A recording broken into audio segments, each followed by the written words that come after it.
Montréal, ça bouge, ça vit et ça étudie. Déjà classée meilleure ville étudiante au monde, la capitale économique du Québec accueille 170 000 élèves. Parmi eux, près d'une centaine de jeunes de l'archipel. On a suivi Alexis, Clémence et Chloé pour tenter de comprendre ce qui les attirait là-bas. Les études, les sorties, la vie à Montréal, immersion dans leur quotidien.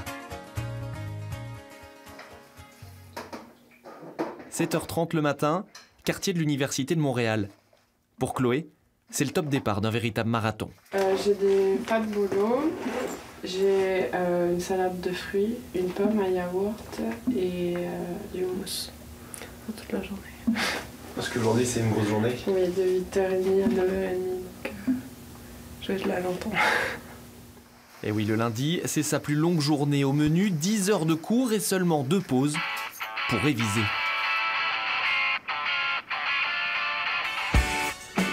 Après avoir validé ses classes préparatoires à Polytechnique, Chloé y entame sa première année en génie mécanique. Tous les matins, c'est 15 minutes à pied et pas le temps de traîner. Je voulais pas habiter trop loin parce que ça implique aussi un réveil plus tôt. et étant donné qu'on est des élèves assez couche tard, bon, on a des capacités de nuit blanche quand même, mais elles sont limitées. Des nuits blanches pour travailler. Car Polytechnique, c'est une référence de niveau mondial. Interdit de se tourner les pouces. Chloé enchaîne les heures de cours dans une école qui donne presque le tournis.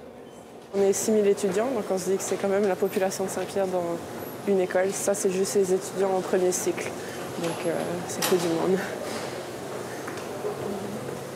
Bon, là, je suis en L 2712.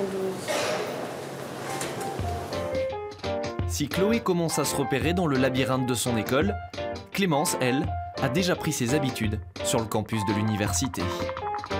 Je reviens à Montréal. Après une prépa HEC, elle intègre un baccalauréat en sciences politiques et communication. 2 années pleines, puis un échange à Maastricht, aux Pays-Bas, avant de revenir valider ici son diplôme. Mais tout cela demande une certaine adaptation.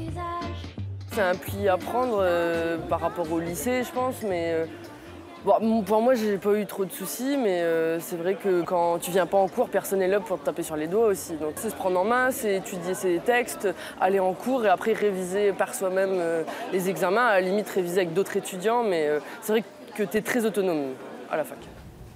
L'autonomie, c'est aussi la possibilité de choisir ses cours à la carte. Chaque mercredi, Clémence étudie le système politique russe, puis le leadership en politique. Encore faut-il prévoir tous ses déplacements et partir parfois le plus vite possible. J'ai pas beaucoup de temps, j'ai exactement 10 minutes pour aller d'un pavillon à un autre.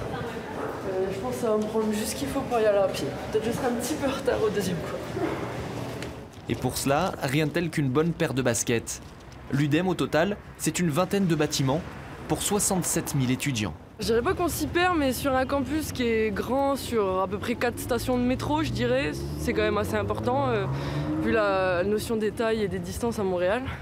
Donc au début, on a un peu de mal, ça prend une petite adaptation, mais là, sa 3e année, ça va, j'avoue que ça va.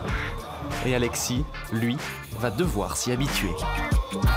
Bienvenue à Montréal, non c'est pas ma hometown. Longueuil à Hochelag, les gars sont tous down. Avec le son du métro depuis way back. À l'époque de mentalité, mouvement dans le tape black. Je me dis que dans une grande ville, on se sent peut-être un peu plus oppressé avec des gens qu'on connaît pas et tout ça. Mais là, en fait, finalement, non. Parce que les gens sont tellement tous gentils et tellement tous cool. Mais je veux dire, moi, je me baladais avec mon portable dans une seule main et tout ça. Alors quand j'ai dit ça à mes amis, ils m'ont fait « Alexis, tu devrais faire plus attention parce que tu pourrais te le faire voler et tout. » Mais je me sens pas du tout menacé par les gens. Donc je trouve que l'ambiance est super détendue. Une ambiance détendue pour se lancer dans des études de cinéma. À tout juste 19 ans, Alexis a fait le choix de suivre l'une de ses passions. Objectif, évoluer un jour dans le monde du 7e art. Et ça, c'est un nouveau départ. Ce que je trouve excitant, c'est que c'est un renouveau total. Parce que ça me déstabilise complètement. Et du coup, j'ai la possibilité de me recréer et tout ça. Saint-Pierre, c'est ma famille en entier. Mais là, j'ai besoin de de partir et de vivre un peu de mes propres ailes, donc de quitter le nid et de découvrir plein de choses. Et pour se construire loin des siens, Alexis, comme tous les autres, va devoir apprendre à travailler en équipe.